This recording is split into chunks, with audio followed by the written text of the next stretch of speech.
have in dangerous and difficult circumstances. You're nodding. I presume you agree with that observation. Sir, we have extraordinary men and women serving overseas today and throughout the world. One of the things we learned in all of those countries was that none of those countries want us to leave. There are uncertainties and instabilities. For example, in Iraq, probably the last proxy standing right now of Iran are the Iran-inspired militias in Iraq. They have an election coming up this fall, and that's been one of the significant dangers. What I'm getting at is, it seems to me, given the renewed volatility, this region has been volatile, seems like forever, but the renewed volatility in the last several months is not a good time to be drawing down our forces because they are viewed as stabilizing forces in all of those countries in the Middle East. Do you have thoughts about that? Senator, I think it's first and foremost important to remember what our forces are doing in Iraq and Syria, and that's focusing on the counter threat, the defeat ISIS operation with 20 other countries. And that was going to be my next question. That's, in addition to the Iran militias, ISIS, there's a deep concern about ISIS reconstituting in Syria given the changes there. So the point is, it's not, I believe, it's not a time to be retrenching given the developments of just the last several months. So I completely agree. I think stability is a critical aspect of security in the region, and particularly those countries. Our approach today is to assess and move forward on a conditions-based assessment. I think given the dynamic nature of what's happening today, that assessment in the future could look different than it does today, perhaps. And if confirmed, I'm committed into my tenure to continue to assess on what our posture needs to look like and make recommendations accordingly. Well, the other topic that we haven't discussed today is Syria, and Syria is in a very, I would almost said precarious, but it's in an important place. Everyone we talked to said Shura is what we've got, and that there's really no plan B. And Ambassador Barak has done a good job, I think, of being the envoy. But it seems to me that Syria is a place that we need to watch, because if he goes away, then all of a sudden it's open season for ISIS and other potential terrorist groups. Senator, I completely agree. I think the stability in Syria hinges upon the current leader remaining in place, and that's important for U.S. Homeland Defense and Homeland Defense forward. As you described, Ambassador Barak is leading this effort diplomatically. The U.S. military has had a nascent role, but certainly our role would be to provide best military advice on what that could look like going forward. For sure, right now, our troops in Syria remain focused on the counter-ISIS mission. It is also the perspective of the new Syrian government to counter ISIS. So we'll see what that looks like in the future, but I think it's an encouraging sign. General Grynkewich, the issue of Russian activity along the border of the Baltic states. My understanding is that there is some probing and buildup of Russian troops along that border. Is that something that we should be watching carefully? Senator, I think we should, and particularly as the Russian war economy continues, if and when we're able to achieve the objective of a ceasefire in Ukraine, Russia will have a lot more troops that they can put in that region, which will be a force in being that from a military perspective we'll have to pay a lot of attention to. A friend in Maine and I were discussing this, and he said Russia isn't interested in any other parts of the country. It's just parts of the world. It's just Ukraine. My response was, why did Finland join NATO after 75 years? They know what Russia can and probably would do. Is it important for us strategically to continue the support of the Ukrainians in the kind of way that we have done in the past to maintain our military intelligence support? Senator, I think the Ukrainians have done an incredible job defending.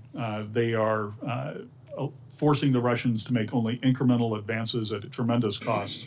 And I think we should continue the effort to support them that has allowed them to perform so well. Thank you. Thank you, Mr. Chairman. Senator King, you and Senator Cotton have both made very strong bipartisan points, and I appreciate that line of questioning in particular. Senator Rounds. Thank you, Mr. Chairman. First, to both of you and to your families, thank you all for your service to our country. You both come as very qualified individuals to the new jobs in which you will step into very shortly. I want to take a little bit of time, though, and talk about what I think is one of the most important aspects of this new position that each of you will be in very shortly. And that is the difference between when we ask someone who doesn't wear the uniform of the United States of America, but rather a suit and tie, and when they come before this committee. Some from outside of government who will give us their opinion about issues and policies and positions. But then we have the individuals who come from an administration, and I've been here 10 years now, and I've seen 4 different administrations in which individuals come and they give us their opinion on what happens or a position with regard to policy. We take their statements with a grain of salt, recognizing that they represent an administration's point of view. But when we come to you as members of the armed services from the different branches, and we ask for your professional military opinion, it is perhaps one of the most important things that you can do to provide us directly and without color the black and white of exactly what you think, because that's what we rely on in terms of truth. And I want to go into this a little bit because, just as an example, most recently a number of us have asked specific questions with regard to the spectrum and about the importance of the spectrum and managing it on behalf of the defense of our country by the Department of Defense. And on over 28 different occasions, we have asked specifically members of the United States Armed Services who were wearing the uniform their professional military opinion. And in some cases, I suspect that their honest and straightforward answers have probably gotten them into a little bit of hot water with individuals who simply wear a suit and tie in an administration. But nonetheless, they have adhered to the principle that they're required to give us a straightforward answer. It is the most important thing that you can do in coming before this committee. I lay that out for you because this is what makes the difference between a young man's ability to defend himself on the battlefield. And I'm going to start, General Grynkewich, you've served and you've flown a 4th-generation aircraft, you've flown a 5th-generation aircraft. Things are going to change very rapidly on the battlefield for young men and women. Today on the battlefield, would you say that if the enemy can see you, a young man or a woman, regardless of whether he's in a tank or whether he's in an aircraft or in a command center, if they can see you, they can kill you? Is that a fair statement? Senator, I think it is in most cases. There are a few times when they can see us and try to take a swipe at us, and we have ways to evade or defeat that. But it is the transparency on the modern battlefield is apparent, I think, based on what we've seen, both in Brad's current AOR as the deputy commander and in the Russia-Ukraine fight. Thank you. And Admiral Cooper, same question to you. If they can see you, can they kill you, or at least they're going to do their best to try and kill you? Senator, absolutely. Retaining our advantage, whether that's a stealth advantage or advantage of maneuver or our overmatch, which we have at times in the spectrum, is critical. I'd also add, with respect to the spectrum, I spent my entire adult life at sea on guided missile destroyers and guided missile cruisers. They are national assets. They would be rendered highly ineffective without the type of spectrum management that you've been advocating for. Thank you. And this is the reason why I think it is absolutely critical. And there's going to be lots of questions up here about munitions and everything else. But if I could simply, once again, strongly recommend that when the question from any member of this committee, Republican or Democrat, is given to you, and they ask for your professional military opinion, it's because we're trying to find out exactly what's going on. And even if it's uncomfortable, this is where the rubber really meets the road, is when you provide that information to us, we make better decisions. And that's, I think, what this place is all about, is the oversight does not work if we can't count on you for that straightforward, hard-hitting response to our questions. With that, I yield back. Thank you, Mr. Chairman. Amen. Senator Rounds, thank you for that question. Senator King. Thank you, Mr. Chair. Congratulations to the nominees. I'm particularly glad, Admiral Cooper, your role as the lead of the liaison office here in Congress will give you just innate sensitivity to the relationship that the Article 1 and Article 2 branches must have on these important issues. So congratulations to both of you. I'll put it on the table. I'm very disturbed with the U.S. getting into an offensive war with Iran. And I'm praying, and I know we all are, that the ceasefire is going to hold. That would be great news for the region, great news for us. I think there are differences of opinion in this body, as there would be in the American public, about the virtues of offensive war between the United States and Iran. And I understand those differences, but I hope my colleagues will agree that something of this magnitude should not be the decision of one person. The framers of the Constitution decided very carefully that the initiation of offensive war is something that should happen after a vote of Congress. And in this instance, there was not only no congressional authorization, there was no congressional consultation, and there wasn't even congressional notification. I've taken the position since I came here under President Obama's second term, President Trump's first term, President Biden's term, President Trump's second term, that I don't want to have the decision about whether we send our sons and daughters to war rest on one person.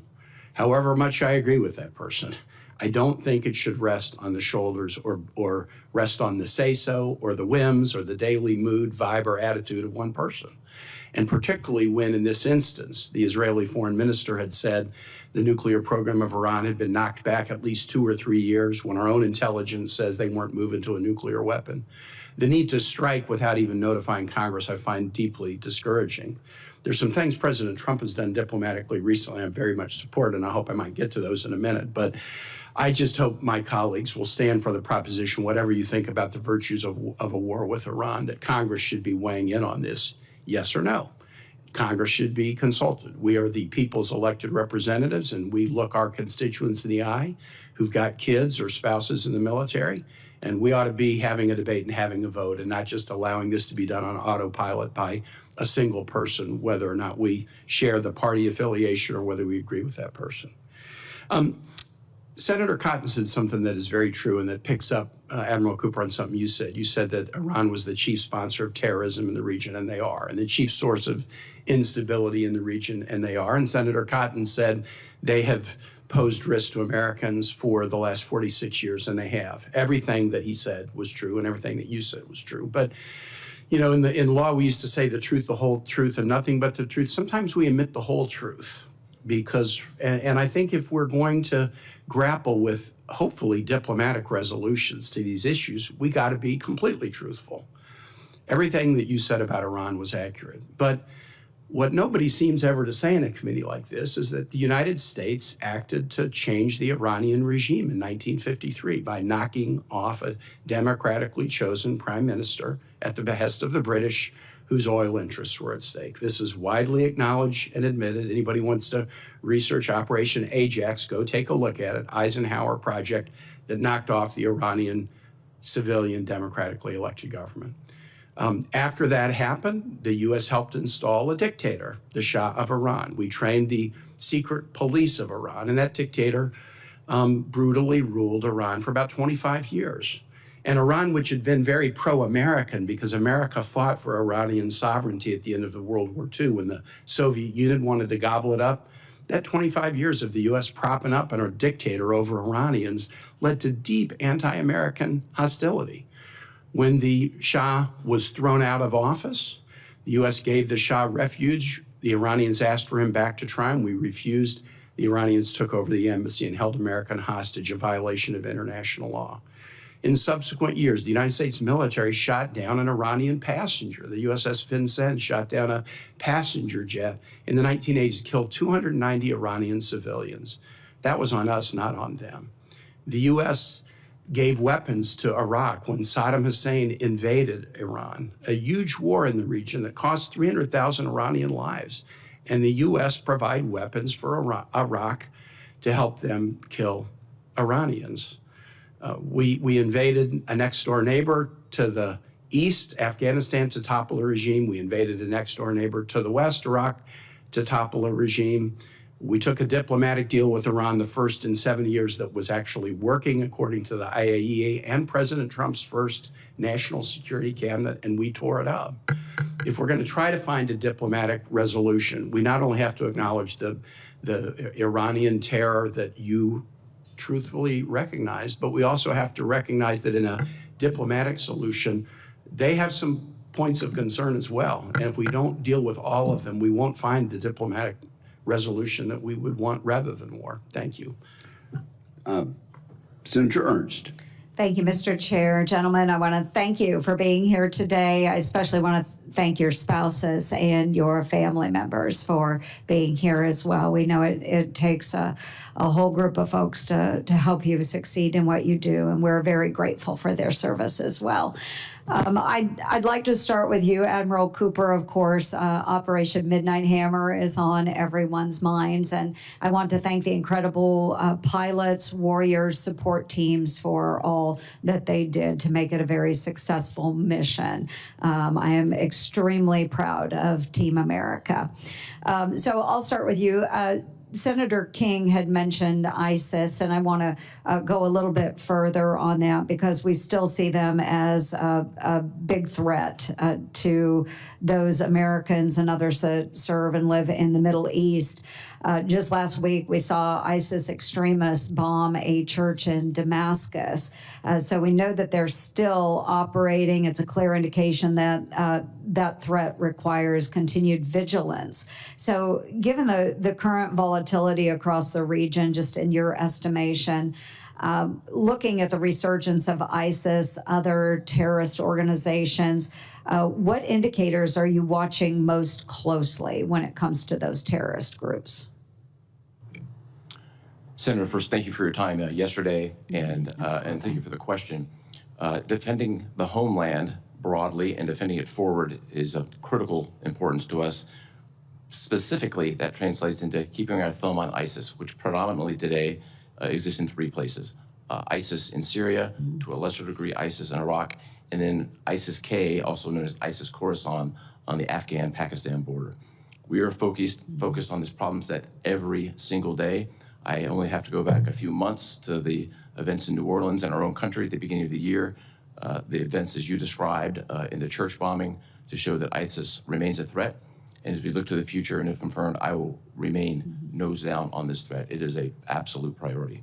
And no doubt we would love to see all of our American troops be able to withdraw from other places around the globe, but we know that that is not realistic, and our American military men and women provide great stability, whether it's in Syria, Iraq, other places. We have 1,800 Iowa Army National Guardsmen that were just mobilized to go into Iraq and Syria. They will have boots on the ground very soon to continue with those stability operations.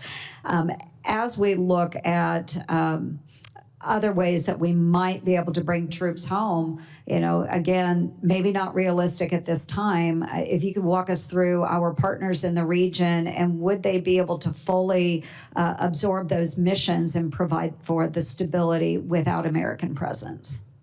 Senator, U.S. presence is indispensable in the execution of the counter-ISIS mission today. We have led it. We lead it today, and I anticipate we'll lead it into the future. Every decision made on force posture is going to be conditions-based as I look to the future, and if confirmed, I will absolutely adhere to that. We are fortunate to have in the Defeat ISIS coalition more than 20 countries contributing, but America is leading it. Absolutely, and I appreciate that, and I agree with that sentiment, and it's extremely important to have American military leadership. I also believe in diplomacy, but there are times when we need our boots on the ground to provide that leadership for other nations. They look to us for that leadership, very, very important. And in the time that I have remaining, General Grynkewich, I'm sorry, we're all stumbling all over your name. I apologize.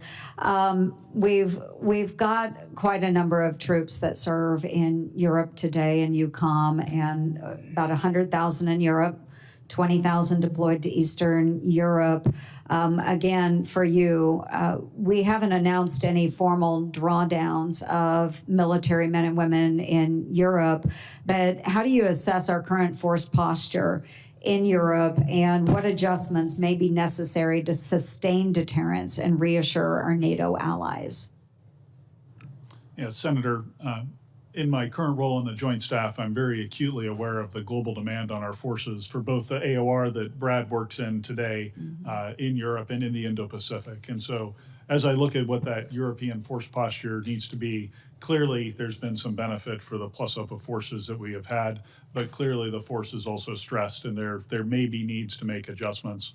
I'll need to perform a full assessment on that, but as part of that assessment, I'll certainly look at creative ways that we can bolster our partners on the continent, and your National Guard and their work that they're doing in Kosovo and the State Partnership Program is certainly a key element that would be considered as part of that. I appreciate it. We love our American military leadership. So thank you, Mr. Chair. Thank you, gentlemen. Thank you, Senator Ernst. Senator Warren.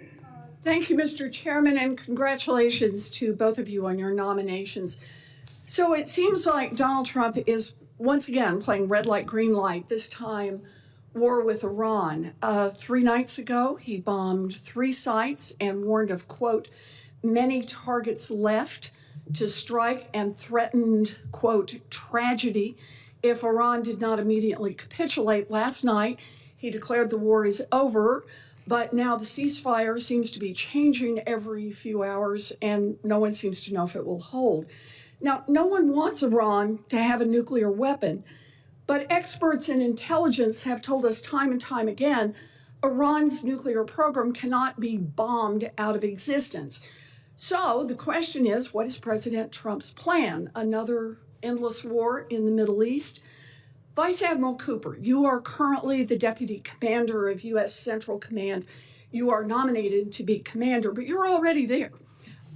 You don't decide policy, obviously. You carry out the president's orders. So today, I just want to ask you if you have any clarity from President Trump, the commander-in-chief who chose this war, on what comes next. So, Vice Admiral Cooper, has President Trump communicated to you whether or not he could contemplate American troops fighting in Iran? Senator, as we sit here today, and as has been well described, a very dynamic time, Yes. literally right now as we're sitting here, the military's #1 priority is the safety and security of our men and women in the Middle East. That remains our priority. As I look to the future with the prospect of confirmation, my obligation, and in fact my duty, would be to provide the Secretary of Defense and the President a range of options to deal with policies that he would lead. And that's exactly where I would be. Are you working on plans to deploy troops if the president orders it? Senator, as you well know, we are working on plans every single day. I think this forum isn't the appropriate forum to talk about specific plans on force posture or what we're doing today. Certainly could capture that in a classified environment that I understand is So I'm just trying to get whether or not there are plans. I'm not asking for what the plans are in particular. But I take it from what you're saying, the president has not ruled out American boots on the ground in Iran?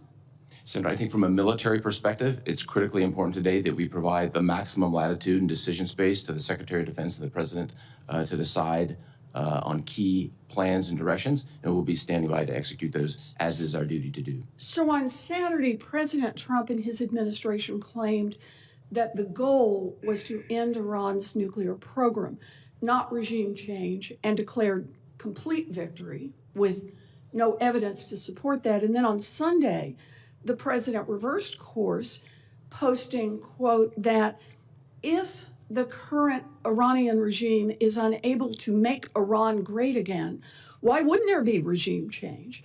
And yesterday he congratulated everyone on a ceasefire and said, quote, God bless Iran.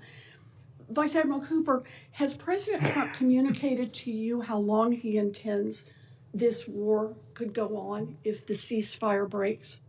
Senator, our role from a military perspective is to remain ready for a wide range of contingencies and protect our people, and that's exactly what we're doing today. So that means you're preparing for a protracted war, is that right? I think it would be inappropriate to comment on any specific action, but we're prepared for a wide range of contingencies, which is what would be expected. Well, I'm just asking about your preparation, sir. I'm not asking what actions you will take. Our service members who volunteer to give so much have a right to know that the President of the United States values their lives and sends them into harm's way only when we clearly have a plan to understand how this protects the United States of America. I'm very concerned about the president's on again, off again explanations of why this bombing has taken place and that he's doing it with no constitutional authority. Only Congress can declare war, and the Senate must vote immediately to prevent another endless war. So I want to raise one more question, and that is reports that the Trump administration now wants to dismantle reforms developed under the first Trump administration to prevent civilian harm. Killing civilians is not only wrong, it threatens national security. General Stanley McChrystal called it insurgent math, meaning that for every civilian you kill, you create 10 new enemies. Vice Admiral Cooper, why is it important to U.S. national security to prevent civilian harm? Well, Senator, first, thank you for your advocacy and passion on this issue. I share your same passion. I think it's a national security issue. It risks degrading our credibility and trust and puts troops at risk. And if confirmed, I'll continue to do what I do today, which is take an organization that has moved, I believe, from compliance to having civilian harm risk mitigation as part of our culture. It's important. Thank you. I appreciate that. Thank you, Mr. Senator Chairman. Warren. Senator Scott. Great. Thank you, Chairman. Well, first off, congratulations to both of you. Congratulations to your family. Thank you for your service. Thank you for the sacrifice of your families. So I was at the White House yesterday, and as you expect, President Trump was elated of the success of the bombings in Iran and was very hopeful that there's a ceasefire that's going to hold. I think we all would love to make sure Iran does not have nuclear weapons. So I'm very appreciative that the president was willing to make the decision to do it. Not many people would have made that decision, and it looks like we're going to get a positive outcome. So for both of you, is the world a safer place with President Trump in office and Iranian nuclear facilities taken out? Here you want to start. Senator, no country in the world wants Iran to have a nuclear weapon. It's a safer place the farther back that is put. The world is safer with Iran not having a nuclear weapon, Senator. How do you think it changes the dynamics for some people that want to, that have decided to be our enemies, like Russia and Communist China and North Korea? How do you think it changes their thought process, knowing that the United States that we have a president that's willing to defend the freedom of the world, and especially our freedom? Senator, I'll echo some of the comments the ranking member and chair made earlier on the incredible performance of the joint force, projecting American combat power from the continental United States halfway around the globe. I think that sends a message to everyone about the ability of America to reach out and touch any target anytime we want to. Senator, my assessment would be that China and Russia are looking at this from a deterrence angle. We all know deterrence has 4 components: capability, capacity, will, and messaging. This was a strong demonstration of will, and I would anticipate that other countries are watching. Thank you. For each of you, when you take over your roles, what will be your thought process to make sure we have the right assets, the right people, the right strategy in the areas that you're going to be responsible for? Chairman, I have had the benefit of a global view of problems from my current position on the Joint Staff. And as I dive into issues on the European continent, the types of things that I'll be focused on will include the readiness of our warfighters, and that includes both U.S. warfighters and, if I'm lucky enough to be confirmed, the warfighters across the 32 nations of the alliance.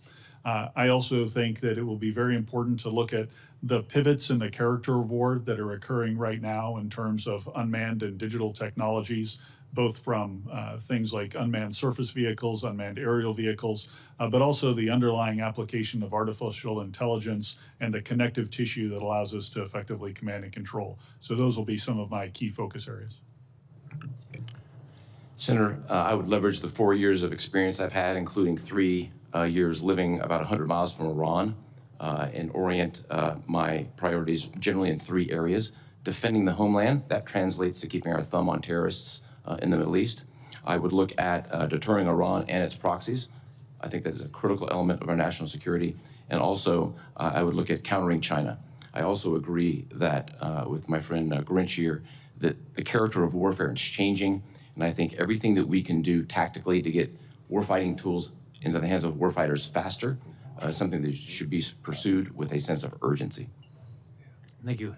Admiral Cooper, what's the importance of the Abraham Accord and our relationships with our military relationships with the partnerships with the Arab countries that are supportive of Israel? So when the Abraham Accords were signed in the fall of 2020, and then we saw CENTCOM shift from a European orientation into Israel shift from a European orientation to CENTCOM. I think the confluence of those two events and alignment and agreement that Iran is the principal threat presents extraordinary opportunities to advance security and enhance deterrence through the Abraham Accords countries. All right. Well, thanks for your service. Congratulations on your nomination. I know you guys will do a great job. Thank you, Senator Scott. Senator Kelly. Thank you, Mr. Chairman. Gentlemen, thank you for being here today. Congratulations to you both on your nominations. I want to take a moment to discuss ISR, the requirements in EURCOM and CENTCOM, two theaters that I think routinely make some heavy use of ISR.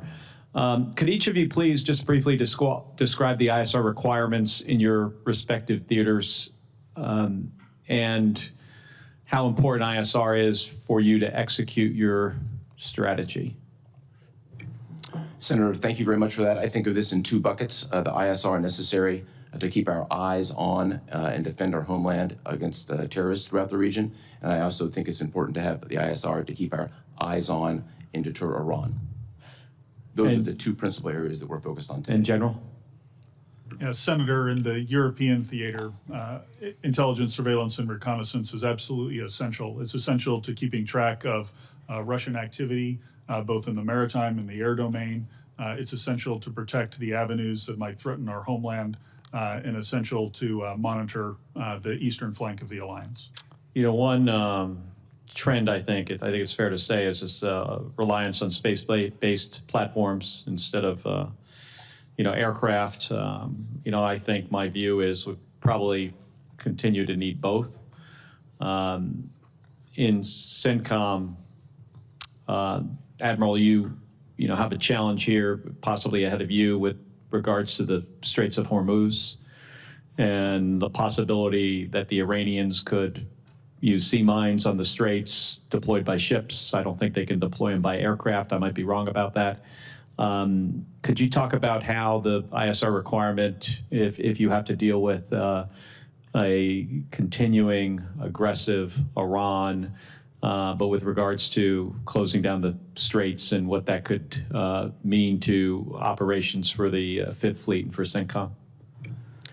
Senator, in my own experience from having commanded the Fifth Fleet for nearly 3 years, and as well as the associated Mine Task Force, which is coalition in nature, I think we have sufficient capacity and capability to handle the threat. ISR is a critical enabler to getting to the left of any Iranian actions. It would certainly be important for us to watch what they're doing and attempt to both anticipate and then react faster in the threat. It's a significant threat. It's a known threat, and one that we're watching every single day. And what would the reaction be if they start to deploy sea mines? Do you have the adequate number of minesweepers? Do you try to remove them? How do you protect shipping going through that 30-mile strait? It is a complex problem for sure. Iran has thousands of sea mines. It's a fairly narrow area. We do have a sufficient and the largest mine force in the world presently in the Middle East. Do you know how they would deploy them? Like specifically what ships of theirs would be used to deploy sea mines? We do have a good understanding of what that looks like. And do we track where the ships are located, and would we know if they start pulling out of port? We track them closely, and yes, we would know. All right, thank you. I've got another quick question about just close air support. We're in the process of divesting, and this is for you, General, primarily, divesting from the A-10 platform, our premier close air support airplane. Special Operations Forces will have an armed overwatch capability with the OA-1K. Possibility we could try to do this more with F-16s, F-35s. I just want to get your opinion, because there is also a trend here away from what we think of lower to the ground, slow movers, Apaches as an example.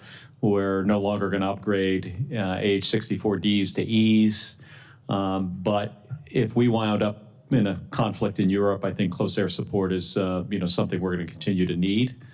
Just want to get your thoughts on that and where we should go. Yes, Senator, thanks for the question. I do agree, given the characteristics and geography of Europe, close air support would be essential to any battle that we found ourselves in if we unfortunately got to that point. And it'll be important to show that we have that capability as a deterrent to help us not get there. Two things I think about with respect to the future of close air support. One is if we're using traditional aircraft to execute this mission, I do need those aircraft to be survivable in a much more densely protected from an air defense perspective environment. And we see that in Ukraine, where neither side is able to get close air support into the battlefield in a traditional sense because of the air defense.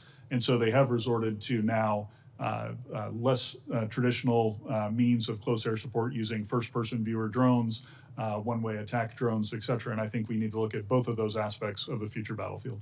All right, thank you, Mr. Chairman. How's that working, the use of alternative close air support? Senator, my assessment is that some of those alternatives are proving to be extremely lethal on the battlefield in Ukraine, and the pace of innovation that we've seen really on both sides of the equation has shown that smaller drones precisely maneuvered with lethal payloads can have a devastating effect on enemy forces on the front line. At less expense to the taxpayer? Yes, sir, much less expensive. Thank you very much. Senator Tuberville. Thank you, Mr. Chairman. Good morning. Thanks for both of your service and moving your families around, kind of like a coach. You know, you don't stay very long in one spot. Admiral, it's good to see your family here. Auburn folks, good Alabama folks. Live in Montgomery, I think, right? Might be my neighbor here in a year and a half after I run for governor and win it, Alabama. So hopefully they vote for me. General, let me ask you this. What's your relationship with the NATO commanders in the bigger countries that we have? Senator, I have worked with European partners around the world over the years in a variety of coalition environments, and I know many of the leaders across all of those countries. It's a solid relationship, sir. How about Turkey? Sir, I've had the privilege of visiting Turkey several times over the course of my career and have great respect for the military capabilities that they can bring to bear. Largest military in NATO, is that right? Yes, sir. Yeah. Let me ask this question. This Ukraine-Russia war has been going on for a long time. A lot of people killed. We've spent a lot of money. Can Ukraine win? Senator, I think Ukraine can win. I think anytime your own homeland is threatened, you fight with a tenacity that's difficult for us to conceive of if we haven't found ourselves in that same situation. Yeah, they have absolutely fought hard. You got to give it to them. Admiral, we hadn't talked about the Houthis. I think we bombed them for 30 straight days. Is that correct? So we bombed them for 51 straight days in conjunction with Operation Rough Rider. Yeah. Have we stopped?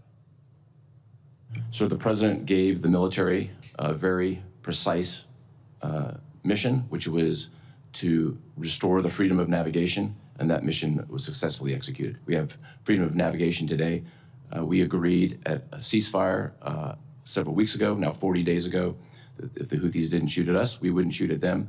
They have not shot at us, we have not shot at them, and we have multiple examples of destroyers going back and forth through the Bab el-Mandeb. Destroyers, but what about merchant ships? There is merchant ships flowing through the Bab el-Mandeb today. If we walk back to the fall of 2023, when the Houthis started their kinetic actions, it took several months for the flow of commerce to leave the Red Sea. I would expect it's going to take several months for it to fully come back.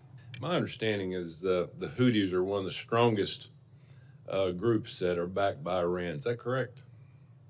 So they've been supported with arms, people, training, ISR for the better part of 10 years. So they're well supported. Yeah. China support them too? They do. Yeah. So do you think this is going to be an on and off project with the Houthis over the years, or are we going to be able to stabilize it? I think we're now 40 days into this. the ball's in the Houthis' court. We're prepared for a range of actions, but I think the policies associated with the ceasefire remain in place, and we'll just be prepared from a military perspective for a wide range of contingencies, as is our obligation to do so. Do we actually know who the leadership is that controls the Houthis? We do, sir. Yeah, and General Carrillo has been over the past few months, obviously. Do we talk to them? They talk back to us? How does that work? Communications with the Houthis is done through diplomatic channels. Houthis are a foreign terrorist organization. We don't have a communication via the military. So the president, when he works and tries to calm the situation down, who does he talk to? So he uses the envoy for the Middle East, Ambassador Steve Witkoff, who helped enable the most recent ceasefire. Yeah, they must be some tough rascals. I mean, we bombed them for 51 days and they're still kicking, right? They're extremely well supplied by the Iranians. They're supplied, but what are they dug in? They're, as we've seen throughout the region, groups are going underground. Hamas, Hezbollah, the Houthis. This is a serious issue that we will have to look at in the future. Yeah, we do make a bomb in Huntsville called the Moab. They do a lot of damage. I think we've seen that in Afghanistan. We got a few left, so maybe in the future we can't get them to reconcile, and because we're going to have full passage in the Red Sea. You know, if we're going to get AI going, we're going to have to get supply chains going. We can't haphazardly wonder if they're going to sink one of our ships. But thank you. Good luck to both of you. Thank you very much. Thank you, Mr. Chairman. Thanks, Senator. Thank you, Senator Hubbardville. I'm going to recognize Senator Blumenthal next, but let me ask this. General Grynkewich, the Houthis are not an ethnic group, are they? Sir, they are a religious group more than anything, but also some tribal affiliations that underlie them. They exist for a purpose. Is that they've constituted themselves for one purpose, have they not? Sir, they view themselves as the enemies of America, Israel, and the Jewish people. So if they are withholding for now, is it your judgment that they have reformed and that they will not rain war or terror on us or the region in the future? Senator, I would argue from my time and my current role on the Joint Staff and previous time in Central Command that the Houthis are likely to be a persistent problem for that we'll be dealing with in the future a few times again. Thank you very much. Senator Blumenthal. Thanks, Mr. Chairman. Thank you both for your service, to your families as well, and thank you for the conversation that you had with me last week. I join you in expressing my gratitude and admiration for the incredible work done by our servicemen and women in the latest strike against Iran, the use of our B-2s and the intelligence that we were able to glean that enabled the strike, even though we don't know fully the extent of its success, I think is deeply impressive. And so I want to join in thanking our own military. But let me ask you, Admiral Cooper, how would you assess the importance of the Israeli military and intelligence contribution to making it possible for us to engage in that military operation?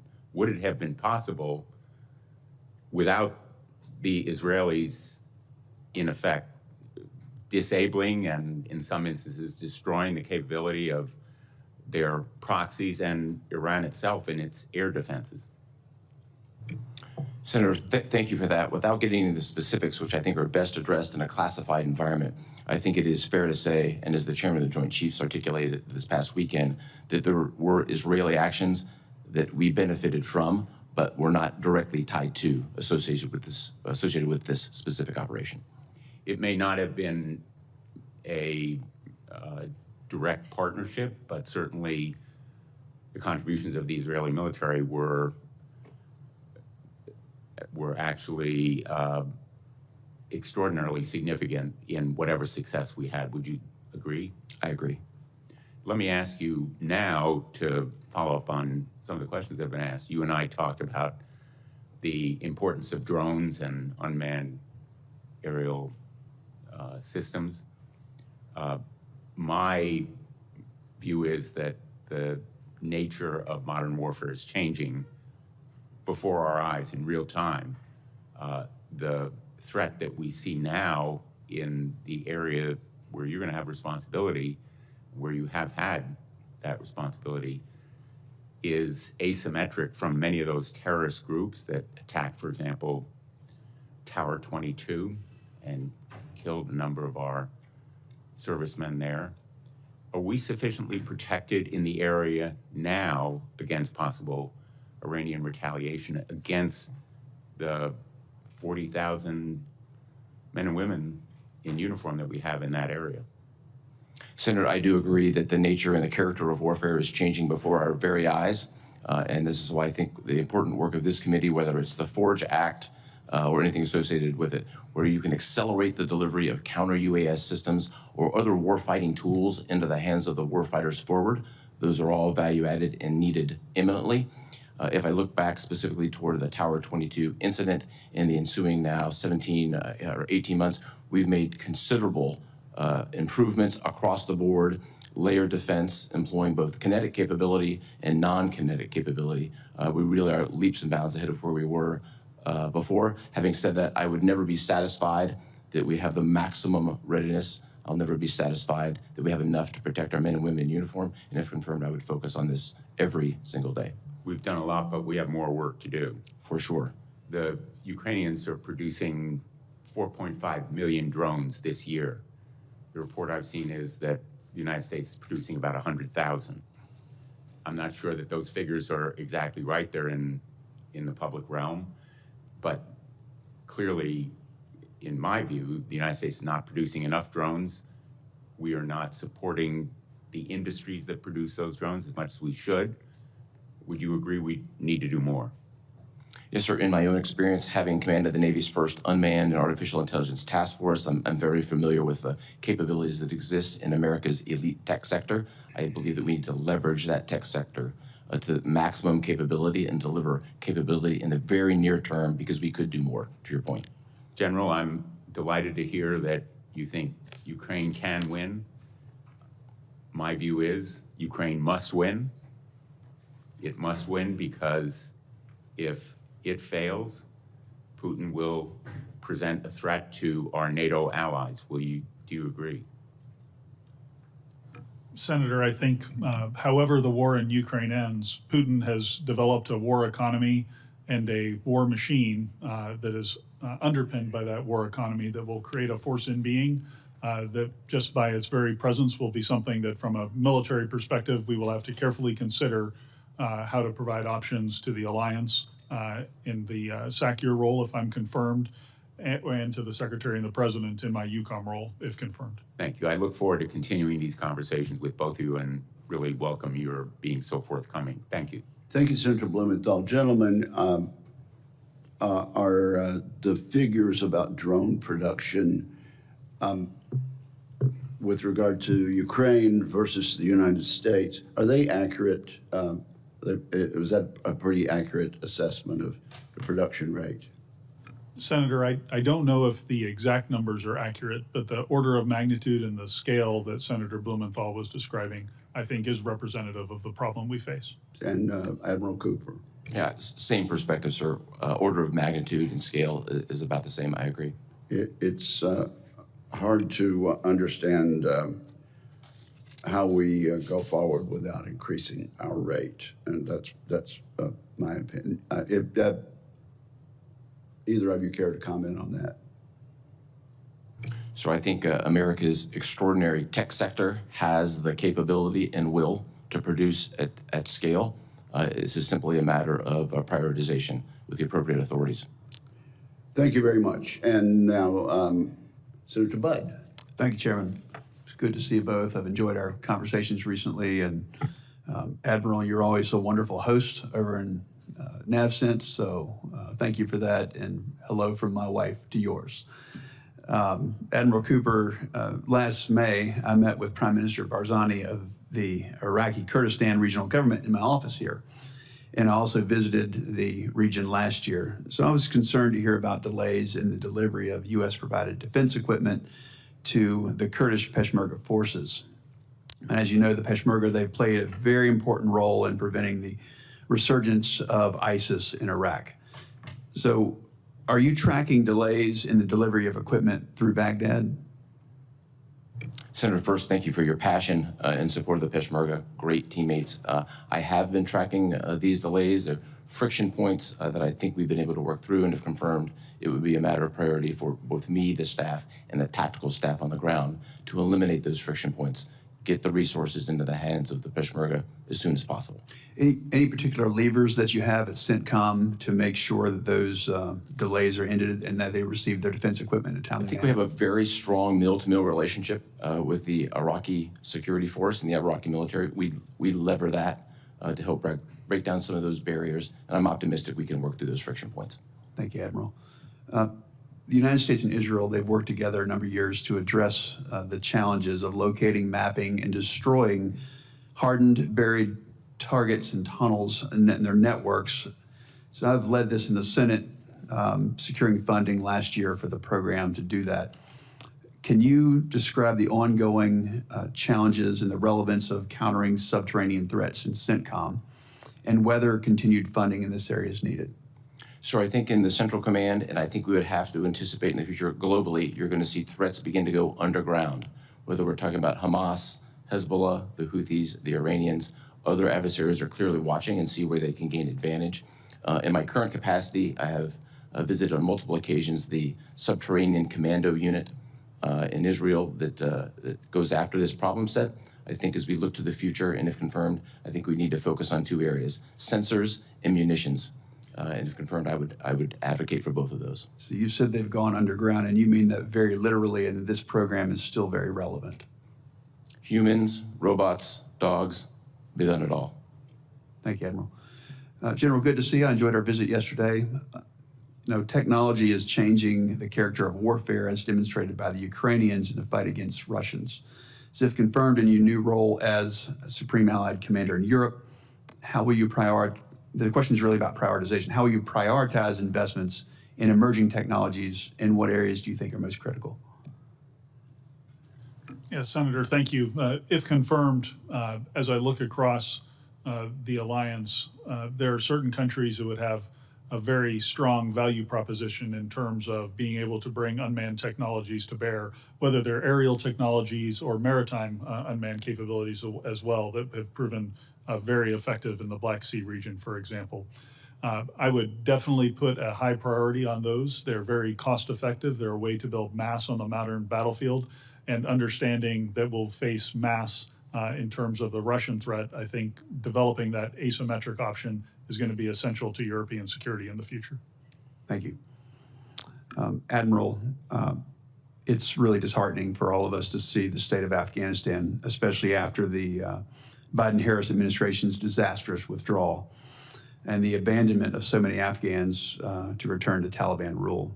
So my concern in the region is the return of terrorist networks like ISIS Khorasan to the country, but also to the broader region.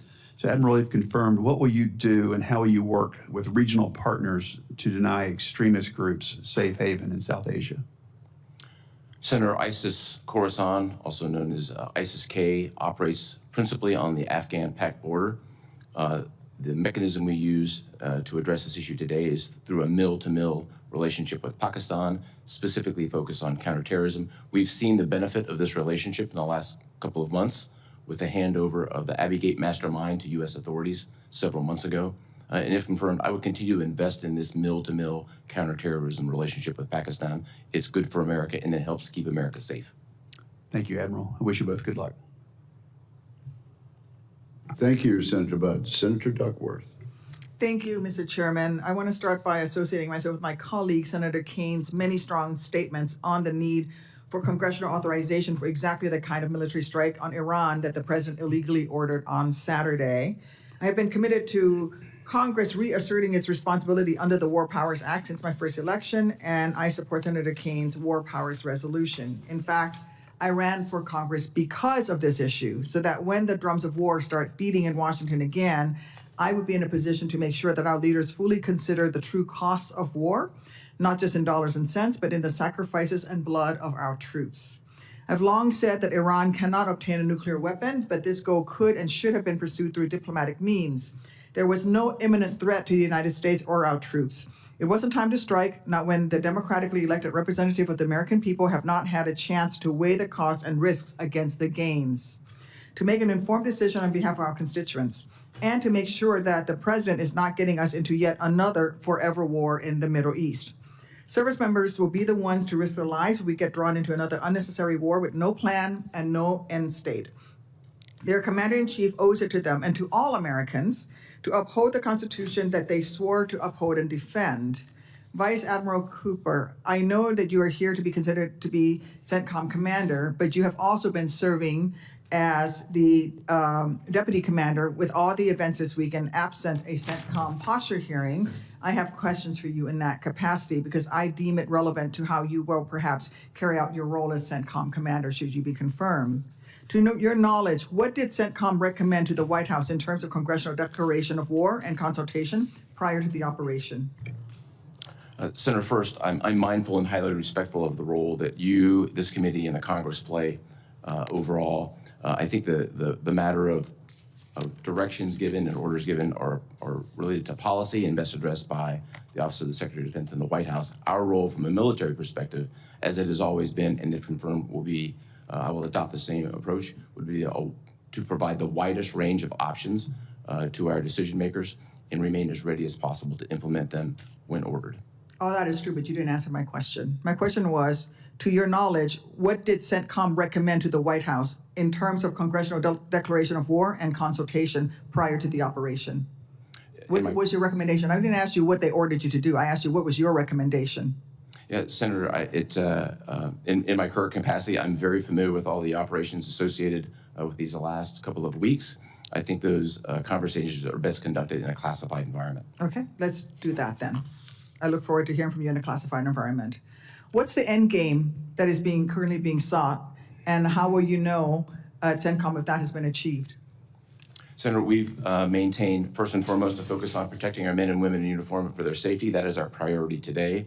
We maintain a readiness for a wide range of contingencies as expected, and our role, and my role specifically, if confirmed, would be to provide my best military advice to support the policies as they would be given to us in the future. So you're saying you don't have an opinion on what the end game would be, or what the mission accomplished, what the benchmark would be, and you can't tell us that?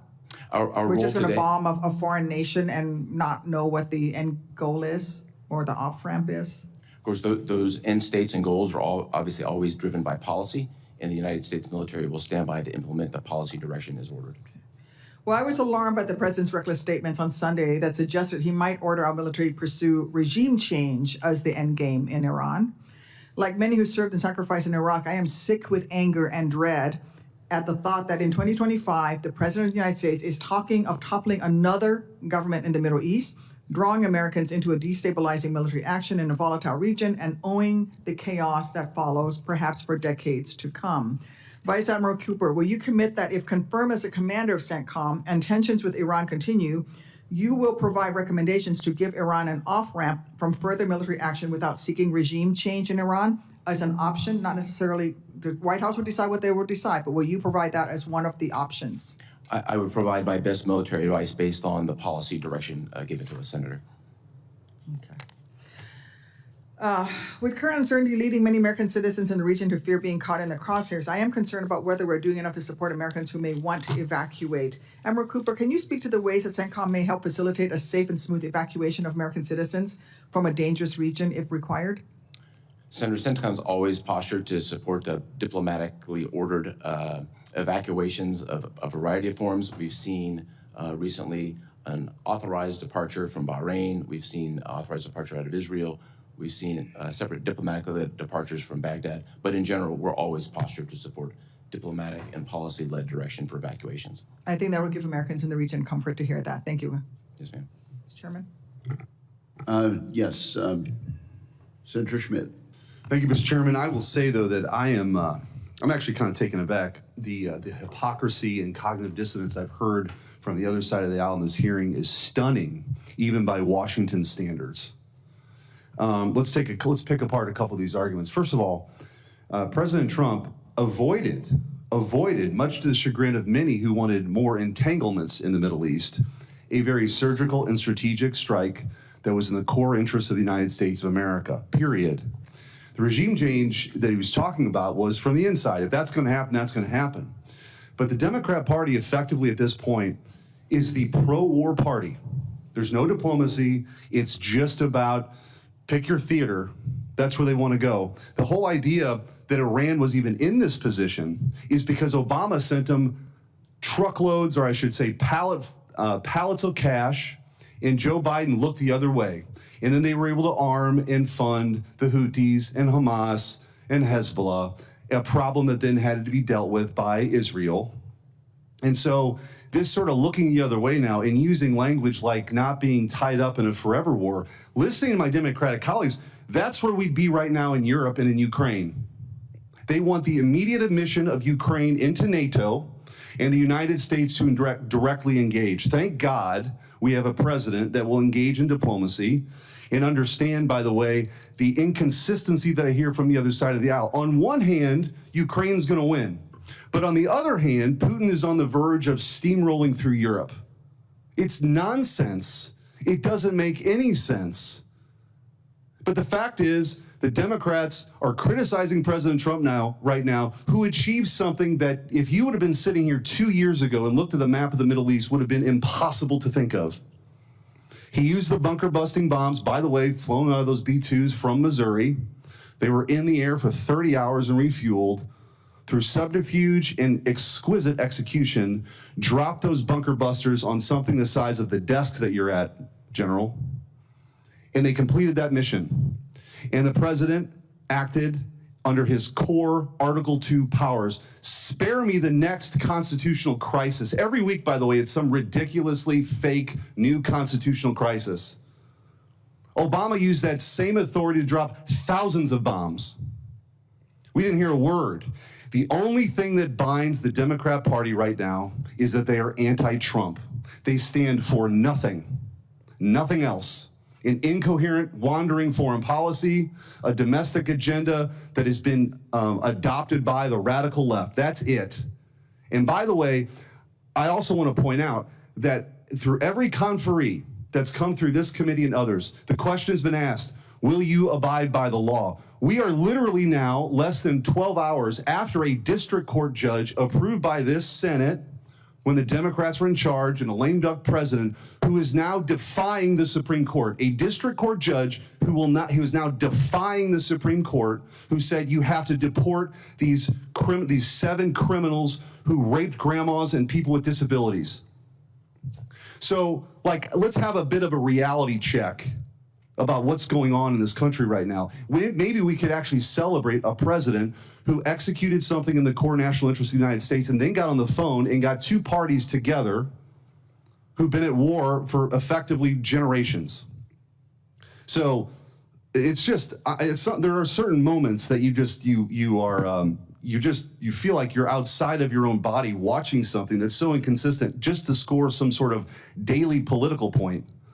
Now, should we have a conversation about Article 1 powers versus Article 2 powers? Absolutely, but the president was clearly within his Article 2 powers to do this. So I do want to ask, with the limited time I suppose that I have left, General, NATO, the president is heading to the NATO summit. Our European allies for a very long time now, generations, have abused the generosity of the United States of America because we're subsidizing their social welfare programs in Europe. There's going to be a commitment to 5%. I guess I'd like to hear from each one of you how you'll use your role, that they'll actually do that. And I don't mean for pensions, I mean for munitions. And 5% of your GDP declarations, they don't win wars. Bullets do, missiles do, Their defense base is more atrophied than ours. But what role can you play in your conversations with leaders over there that they're actually going to live up to their commitments, and as opposed to sort of just making these proclamations and never really doing anything about it? Senator, thanks for the question. If confirmed, I think that's one of my key roles, is to look at that increased investment that the alliance has agreed to, or is on the cusp of agreeing to at the summit, and ensuring that it's put into real capability, hard military capability that will allow Europeans to take the lead for European defense and allow America to continue to participate in that defense, but also to meet our other global requirements. And Senator, I think a little bit of a different dynamic and situation in the Middle East. Several of the countries have deep pockets. They're very committed to buy American weapons and sensors. I think our obligation is to make sure the FMS process can deliver those weapons in a reasonable time frame, and I would advocate for that if confirmed. Thank you. We've got a lot of F-15s we'd like to sell. Thank you, Mr. Chairman. Good point. Senator Peters. Thank you, Mr. Chairman. Gentlemen, thank you for being here. Thank you for your service. Vice Admiral Cooper, the Straits of Hormuz handles approximately 21 million barrels of oil per day, accounting for nearly 1/5 of global petroleum consumption and making it, as you know, the most critical oil transit choke point in the world. It also sees the passage of about 3.5 trillion cubic feet of liquefied natural gas annually, impacting Asia as well as Europe's energy security. We know that a closure would not only disrupt $1.2 billion in oil exports daily, but it could also trigger double-digit percentage increases in global energy prices, prompt increased insurance surcharges on shipping, and require a significant military response to restore maritime security. So my question for you, sir, is are current force posture and naval assets in CENTCOM sufficient to deter or to counter a full blockade in the Straits? Senator, thank you very much for that. I'm very familiar with the problem set from my 3 years commanding the 5th Fleet, which includes a pretty substantial mine force in the region. I've also personally transited the Strait probably 50 times in my career. It is a complex problem for sure, but it's a small, narrow waterway. The key to this is getting to the left of the problem, establishing a deterrent posture, which we have today, and then keeping our eyes on Iranian activity, which is exactly what the U.S. military is doing today. And if confirmed, I would continue to do that into the future. So what's your assessment? How quickly could the U.S. and allied naval forces secure freedom of navigation if commercial shipping is indeed attacked in the Straits? Senator, the specifics of this are highly classified, but historically in mine warfare, nothing happens quickly. I think we would think of this in terms of weeks and months, not days. What additional risks does a potential closure pose to our service members and logistics operations in the Gulf region, in addition to the oil cutoff that I mentioned? As one of the 3 strategic choke points in the Middle East, along with the Bab el-Mandeb and the Suez, there would be significant impact strategically. Vice Admiral Cooper, even before the U.S. attacks on its nuclear facilities, it was reported that China has been indirectly supporting Houthi rebels by purchasing large quantities of Iranian oil. These purchases bolsters Iran's economy and enable the supply and funding of Houthis with weapons and resources. Additionally, Chinese companies have been implicated in providing dual-use technologies such as satellite imagery, missile and drone components to the Houthis, and in return, Chinese vessels have been allowed safe passage through the Red Sea. So my question for you is, in light of the recent escalation in tensions in the region, could you elaborate on how China's support of the Houthis serves the broader strategic goals that they have in the Middle East, as well as global trade routes? Yes, Senator, I completely agree with your characterization of the Chinese involvement. And if confirmed, it would be a priority of mine to call out the things that the Chinese are doing and the things that they're not doing. Here's what they're doing as an example, in addition to those that you provided. They're providing sensors and components to the Iranians, who ship them to the Houthis, who organize them and arrange them to shoot at Americans. I think that's unacceptable. I think we have to talk about that. Here's what they're not doing. They've had a 10 years period of 3 ships in the Gulf of Aden. They're there for counter-piracy, but they haven't caught a single pirate. They've turned a complete blind eye to the years of flow of weapons into the Houthis that have ended up getting shot at Americans. I think that's unacceptable, and I think we have to call that out. Very good. Vice Admiral Cooper, our committee received testimony earlier this year from the 494th Fighter Squadron leadership about the important role that the F-15 Eagle has been playing in the Middle East. During the April attack on Israel, the Air Force described the F-15E operations as, quote, the largest air-to-air enemy engagement in over 50 years. It's been reported that coalition forces in Israel destroyed nearly 99% of all inbound weapons and drones coming in from Iran. And as you know, the brand new F-15E, the brand new aircraft is building on a larger payload, range, and speed, in addition to next generation capabilities to increase lethality. So my question for you in the remaining time here, sir, is can you talk about the importance of the F-15 as well as these future F-15EXs that are coming online, what that means for CENTCOM operations, and how do you envision utilizing them in the future, and how great is your need for them? Senator, the F-15 is deployed to the Central Command region today. They're doing indispensable work, and my expectation is the next version of the F-15 would just up the ante and up the game and enhance this capability. I'm looking forward to the future. Great. Thank you. Thank you, Mr. Chairman. Thank you, Senator Peters. Senator Sheehy. Thank you, Chairman. So COCOM commanders don't really own equipment. They rent it from the services. What's your concern right now, I'll start with you, Admiral, regarding our magazine depth to be able to support sustained operations in CENTCOM?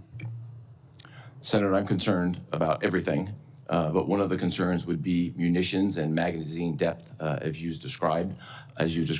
On one hand, I think we've taken a very strong and positive role in judicious use. As an example, over the last year, we've gone from firing $2 million missiles at $100,000 drones to just recently firing $25,000 Vietnam-era modified rockets against these 100,000 drones. So I think we're moving in the right direction in that regard. I know that senior Department of Defense officials are focused on this matter. I think we need to move with a sense of urgency on it. And how do we close that feedback loop between the warfighters, who ultimately are represented by you? You're controlling the warfighters in their AOR. How do we close the acquisition feedback loop to ensure that as you are fighting ships in the Red Sea, as you're dropping bombs on Iran or elsewhere, those magazine depth needs and munitions requirements, those demand signals are being real-time relayed back to the industrial base and to the acquisition command so that there's not a 1 to 5 year lag between you getting what you need. It happens much faster. But what can we do institutionally to improve that process? Senator, I think there are a number of measures. One of them is the chairman's own proposal on the Forge Act or related proposals that simply cut the red tape and provide the leverage for us to take America's tech sector, who produces exquisite sensors and weapons, and cut the timelines to get it from the tech sector into the hands of warfighters. Anything associated with that policy or statute-wise would be helpful. Well, I think one of the keys is to involve the combatant commanders in that process, because ultimately you're the ones being asked to fight these systems. And we've always divorced the design, the acquisition, the program management, and the fighting of the systems into many different silos. And in that siloing, we lose oftentimes the grounding of what makes those systems excellent, which is grounding it with the warfighter. So you know, as you are on the precipice of taking over our most active combatant command, it's been so for 25 years. General Kurilla was my boss when I fought the war. He was a great man, great American leader. I'd encourage you to try to make that vocal change. I know that as a uniformed officer, you have to salute and move out, but at the same time, you can be an agent for change and help us as we try to fix this process, because it's going to take uniformed leaders and elected leaders working together to make sure that we finally bridge this gap, because it's been a really annoying problem that's been building for decades. So I would encourage you to try to make that change in uniform, ensure that your COCOM demand signals make it back into the acquisition pipeline quickly so that they're reacted to. What percentage right now of U.S. naval assets does CENTCOM have at its disposal for the current conflicts? Yes, sir. Less than 10% as a general rule sitting in the theater today, depending on what specialty that we're talking about. And obviously a little bit different from a aircraft carrier perspective, right, as is known to carriers in the region. But we're concluding, basically a year and a half, that the longest period of sustained naval combat we've seen since Leyte Gulf. And relatively, your allocation of naval resources I would argue is probably not where it should be, but that's for me to say, not to you to say. General, over to you. So Europe, obviously, it's been a while since we've had a major security crisis in Europe, of course, until Ukraine. That broke, 70 years of relative tranquility there. How do you evaluate the ability of our partners to defend themselves going forward? Largely, the European defense infrastructure has really been it's been a tent with America as the sole tent pole, depending on us. We know the UK is very much a shell of what it used to be. How do you evaluate the ability of our partners in the next 5 years to scale up and be ready to defend themselves? Senator, I think the ongoing NATO summit and the likely outcome of a commitment to increase defense spending is going to result in real capability. And if confirmed, I'll have a key role in ensuring that it is real capability and that it's the right capability to meet capability targets that the alliance has agreed upon. I also think that you talked a little bit about the industrial base here on the United States side of the Atlantic. I think the European industrial base also requires investment, and that's why, as part of that 5%, some of that money going into infrastructure, I think, is going to be absolutely essential to allow sustained investment in the industrial base that incentivizes companies to keep production lines open so they can meet that demand signal when combatant commands make it in time of crisis, as you eloquently described. Great. Thanks for your answers. Thank you very much, Senator Sheehy. Senator Rosen. Well, thank you, Chairman Wicker, Ranking Member Reed, for, of course, holding this hearing. I want to thank the nominees for your service, your willingness to continue to serve, and congratulations on your nominations. I see your families here. I can tell by the smiles how proud they are of you, and we're thankful that you serve along with them as well. Admiral Cooper, of course, it's wonderful to see you again. I very much, as you know, enjoyed visiting NAVCENT in 2023 in Bahrain, and we learned so much about the Fifth Fleet, and I know about your work to promote stability in the Middle East. And I want to take just a moment to thank our brave service members who conducted these strikes on Iran this past weekend. And we know, and you know, everybody watching, that we have to do everything in our power to ensure the safety of all of our troops, all of our personnel deployed throughout the region. So appreciate their service and all of your sacrifice. So about the long-term strategy to deter Iran. So as we wait to assess the impact of this weekend's strikes on Iran's nuclear program, we can't forget Iran's continued support for terrorism throughout the region. Thankfully, Iran's on its back legs. The fall of Assad's brutal dictatorship in Syria is already having profound implications for Iran, which supported Assad's regime since 2011. Coupled with Hamas's defeat in Gaza and the decapitation of Hezbollah's leadership in Lebanon, Assad's collapse has left Tehran weaker and more isolated than it's been in decades. However, across the region, Iran continues to work against American interests and poses one of the greatest and persistent threats to U.S. and coalition forces. Over the years, sadly, hundreds of Americans have been killed by Iranian-aligned militias, including 3 soldiers killed last year in Jordan. But our response after the fact has been a strategy that is more reactive than proactive. So, Admiral, can you discuss the specific threats Iranian-backed militias pose to the U.S. coalition forces, and what will you advocate that we do, if confirmed, to proactively counter or target them? And does CENTCOM have the necessary authorities to target these militias, other than the ability to act in self-defense? It's so critical. Senator, first, great to see you again, and fond memories from the trip to Bahrain several years ago. I think you well described what others have described as a seismic shift in the region, a tectonic shift strategically with respect to Hamas, Hezbollah, the Assad regime's collapse, activities with the Houthis. If we reflect on about the last 20 months, I think it's important to remember the Iranian-aligned militia group and the Houthis have attacked Americans about 500 times. I don't think that's particularly well understood, but that's about the number. And so in this ensuing period, we have implemented dozens of specific measures to enhance the security of our men and women at sea and on bases throughout the region. It is our #1 priority today, and if confirmed, it would continue to be my #1 priority, protecting our men and women. And can you advise how we work to stop that flow of Iranian weapons to the proxies throughout the Middle East, to stop these? We work with partners each and every day, a variety of partners, whether it's in Syria with the SDF, with our Iraqi friends, with friends at sea, because the flow goes in the air, on the sea, and on land. Thank you. I want to move over to you now, General, and talk about China's lessons from Ukraine, because China has been identified as a pacing challenge for the Department of Defense across both the Trump and the Biden administrations. As former CIA Director Burns said, and I'm going to quote here, "No one is watching U.S. support for Ukraine more closely than Chinese leaders." And that abandoning Ukraine would be, I'm going to quote again, "one of the surest ways to rekindle Chinese perceptions of American fecklessness and stoke Chinese aggressiveness." So, General, what message does it send to China if the U.S. ceases to support Ukraine? And what lessons is Chairman Xi likely to take from the conflict if the Russians are able to achieve their objectives? Senator, the president's been very clear on his objectives in Ukraine are to achieve an end to the war and a ceasefire. And if confirmed, my responsibility will to provide him a wide range of options in order to achieve that objective. I think in terms of the lessons from Ukraine, from a purely military perspective, I would tell you there's a ton of them.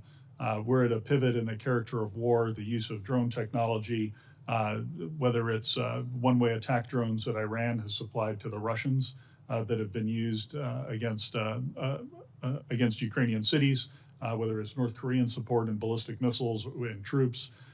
All of those lessons are absolutely pertinent to a conflict on Taiwan, and I think we are learning just as much as the Chinese are from our current partnership with Ukraine. Well, I'm going to take this question for off the record because my time is up, but I'm just going to let you hear it here. How do you think a rapid end to the war in Ukraine in Russia's favor will affect the United States standing around the world? And I'm glad to take that off the record, unless the chairman rules otherwise. Thank you.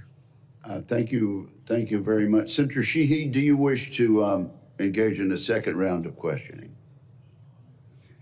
I want to thank our witnesses and thank members of the committee for the information of members. Questions for the record will be due to the committee by 6 p.m. today. And with that, and with the thanks of the committee to our witnesses, we are adjourned.